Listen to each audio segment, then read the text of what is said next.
Hello everyone. Students, we have already completed financial planning and today we'll be starting capital structure. This is very important topic of this lesson. Up till now we have already learned that financial management decisions are of three types. They are investment decisions, they are financing decisions, and also they are dividend decisions. And one of the most important decision is the financing decision, which determines the sources from where the finances can be raised in any organization. So, one of the most important financial management decision, it relates to the financing pattern or the proportion of the use of different sources in raising funds. Whenever the funds are raised from different sources by any business organization, what will the proportion of different sources that will be utilized in raising funds? That is what is called the financing pattern in any business organization. Because I am trying to make you understand the concept of capital structure, so we have to start from this beginning stage where I am trying to recall whatever we have studied and we are trying to relate it with the capital structure. What is this capital structure? So when the proportion of the different sources of funds that have to be decided in raising funds, we have to first of all understand what are the different sources. That also we have learned earlier, but once again we'll be learning about it. When we talk about the different sources, especially focusing on the long-term sources of raising funds for any business organization, on the basis of ownership, the sources may be divided into two parts. One is the owner's fund, which is also called shareholders fund, and another is the borrowed funds. So owner's fund may be in the form of equity shares or preference shares or reserves and surpluses, or it may be in the form of retained earnings or plowing back of profit. When we say borrower's fund or borrowed funds, they may be in the form of debentures, loans, or public deposits. So from any, so you may say, source of raising funds in the form of debentures, that may be in the, or loans, that means any form of debt, that is what is considered as borrowed funds. So that may be raised from banks, that may be raised from financial institutions or debenture holders. They may be the you may say lenders of the fund, or it may be in the form of public deposits. But what will be the proportion of this owned and borrowed fund? That decision has to be taken by the business organization whenever the funds have to be raised from different sources. So before understanding what is capital structure, let us understand this small chart which I have made here to make you understand capital structure easily. Entire financial pattern of the business organization, how it is done in any organization. So first term, I have used different terms. We will just understand these terms that will make capital structure clear to all of you. Financial structure. What is financial structure of the business organization? Financial structure means the total liabilities which the business organization is having. And those liabilities may be, when we say total liabilities, it may be short term liabilities plus long term liabilities. That is, total of short term and long term liabilities is total liabilities, which is called financial structure. The second term is capitalization. Capitalization means total liabilities minus current liabilities. Total liabilities is short term and long term liability minus current liability, that means short term liability. So what will be left? Only long term liability will be left. If out of the total liability we subtract short term liability, only long term liability will be left, and that is what is called capitalization. The third term is capital structure. Capital structure means the proportion of long term liabilities. And long term liabilities, we have learned, is in the form of owner's fund or borrower's fund. So what is the proportion of long term liabilities, which we study as debt equity ratio? That is what is called the capital structure of any business organization. So let us define capital structure.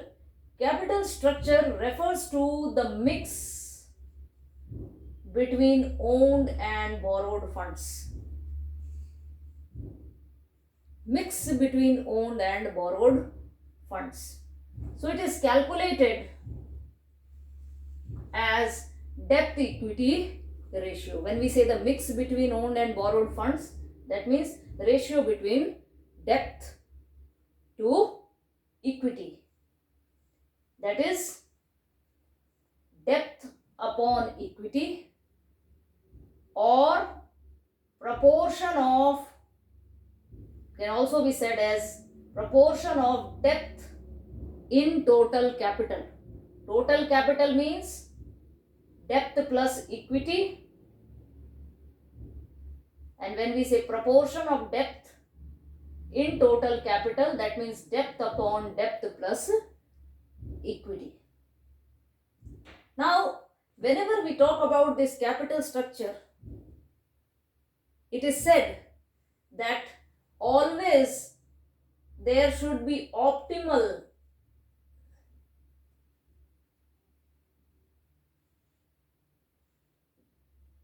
capital structure in any organization. That means optimal mix between debt and equity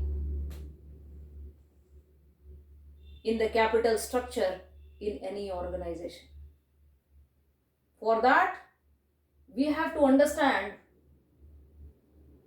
the characteristics of debt and equity. How do they differ significantly, which the organization has to understand and take decisions whether to raise funds from debt or equity, and how that optimal mix can be maintained in the organization so that this mix can always lead to higher returns for the business, and in turn it may lead to increase in shareholders' wealth. So we will be learning how this debt and equity differ significantly in terms of cost and risk for the firm. So they have significant difference in terms of cost and risk. That is why it has to be taken into consideration before deciding the mix between owned and borrowed funds, that is debt and equity. So let us understand the difference between debt and equity in terms of cost and risk. First of all, we will be talking about debt. Debt, when we estimate debt in terms of cost as compared to equity, we always see that debt has lower cost than equity. But debt always has higher risk than equity. Earlier also, while I was explaining the financing decision, we had learned that debt is always considered to be as the cheapest source of fund, whereas equity is considered to be the costliest source. So question sometimes is asked, why is equity costly than debt, or why is debt considered to be the cheapest source of all finance? So always cost of debt is lower but the risk is higher. We will be learning first of all, why is debt considered the cheapest source of fund, or what makes debt cheaper than equity. So reason why? Because whenever the fund is raised from any form of debt, always there has to be interest paid on debt. And whatever interest is paid on debt, that is tax deductible. That means that is deducted from income tax. That makes debt, the cost of debt, lower and makes debt cheaper. The first reason. The second reason is lender's risk is lower than borrower's risk, because they are paid assured return as interest and as principal amount which they have lent. And that is why they should require lower rate. And that makes debt cheaper. So question may be asked, if it is asked in 1 mark, one reason is enough. If it is asked in more than 1 mark, then these two reasons have to be given.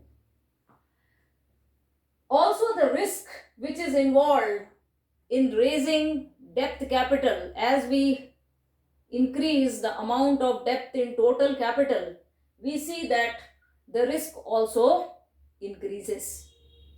Why this risk increases, or why is debt considered to have greater risk than equity?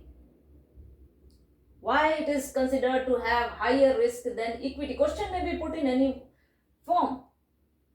Because in case of debt, there is always compulsory payment in the form of interest on debt, that is the fixed financial charge, and also the principal amount which the company has to pay, obligatory, always it is mandatory, irrespective of profit and loss which the company might earn. So we see that greater is the debt, greater will be the financial risk. Always. Financial risk means the risk of default of payment by the firm. Risk of default, that means the business organization is not in a position to meet its payment obligation. So that is what is related with default of payment. So greater is the debt, amount of debt, greater will be the financial risk, although debt is cheaper.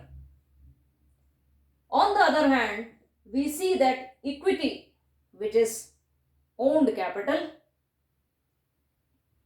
it is considered to be the costliest source of fund,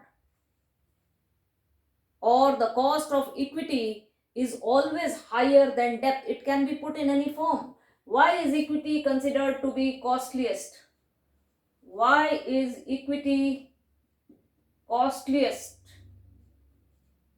source of fund, of finance? This question may be there. Again, we can understand it with the help of two reasons why.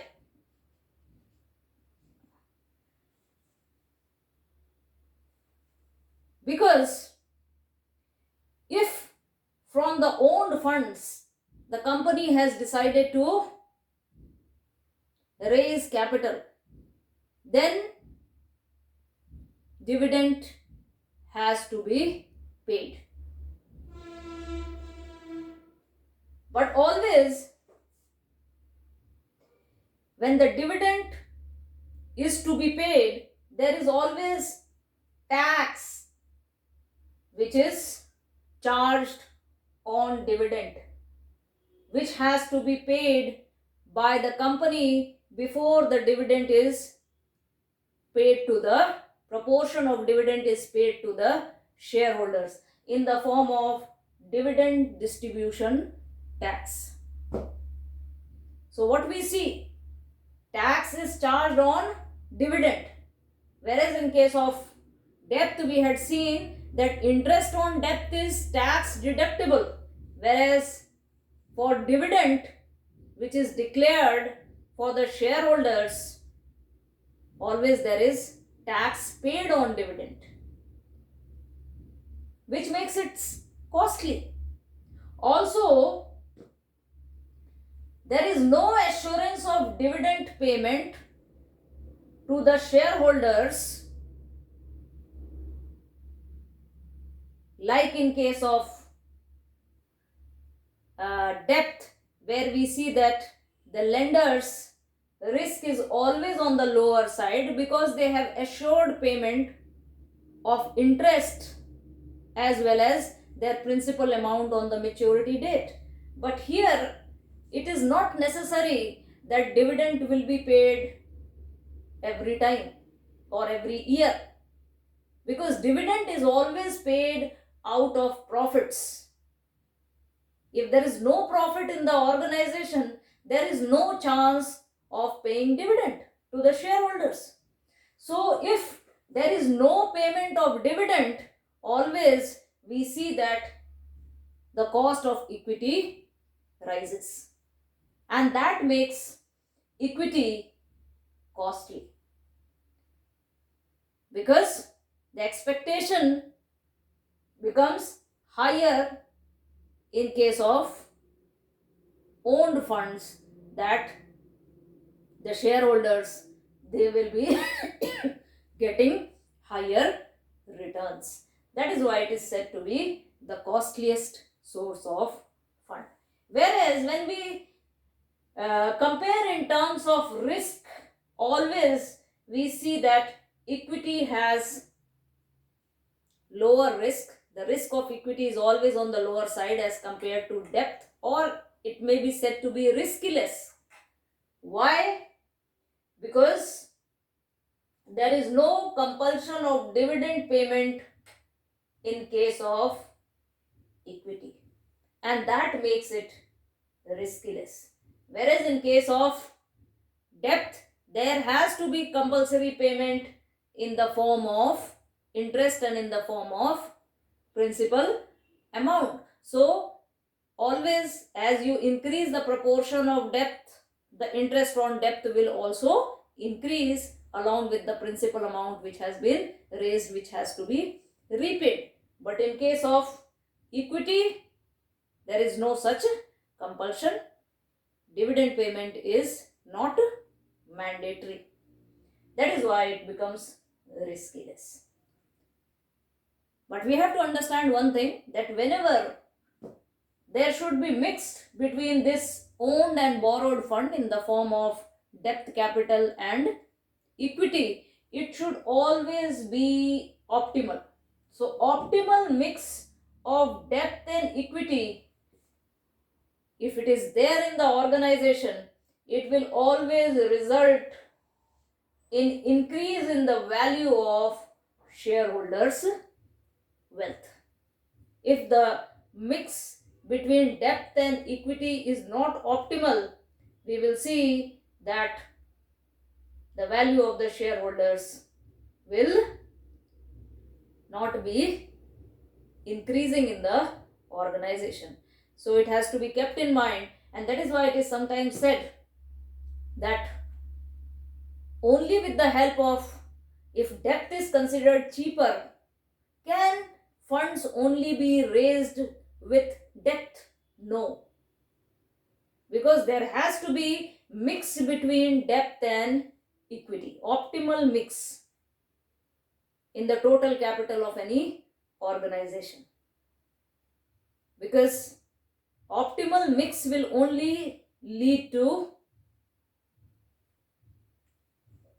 increase in the value of shareholders' wealth, because that will lead to greater earning per share if there is optimal mix between debt and equity, but subject to the condition that this ratio between debt and equity which the organization maintains doesn't impact the earning per share as well as the market price of the share. Because if the proportion of the debt and equity is not mixed, there is always chance that this may impact the change in the debt equity ratio and thereby impact the earning per share and the market price of the share.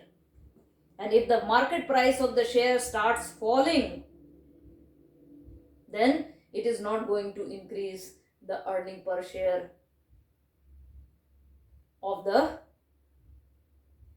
you may say shareholders, or sometimes the situation happens that the earning per share is shown to rise but the market price of the share also falls when the equity starts getting affected with higher proportion of debt in total capital. So if there is no proper mix between debt and equity in the total capital of any business organization, we will see that it is not going to provide good returns to the business organization. This has to be properly understood so that we can understand the other concepts which is related with capital structure, which we will be learning in our next class. So today we have completed the concept part of capital structure.